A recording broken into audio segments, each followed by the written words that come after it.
नमस्कार मित्रांनो, आज आपण बघतलो ओलो जवलो कसो करायचो। तर चला मग रेसिपीला सुरुवात करूया। सर्वात आधी इथे मी टोमॅटो आणि कांदा चिरून घेतलेला आहे आणि मग त्याला तेलात आणि लसणीच्या फोडणीमध्ये परतलेला आहे। व्यवस्थित हलवल्यानंतर मी इथे 1 चमचा हळद आणि तिखटानुसार मालवणी मसाला टाकत आहे। जर मला विचारला तर मी 2.5 चमचा मालवणी मसाला वापरला। मसाला टाकून झाल्यानंतर मी यात 4-5 कढीपत्त्याची पानं टाकली आहेत आणि वाह, मालवणी मसाल्याचा रंग केवढा सुंदर आहे।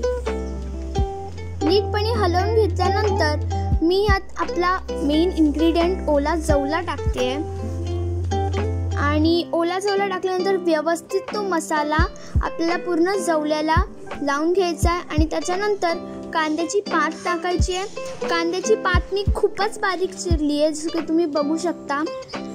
व्यवस्थित त्याच्यावरती त्याला असं पूर्ण पसरवून ठेवायचे, थोडंसं पाणी शिंपडून झाकून ठेवायचे आणि मग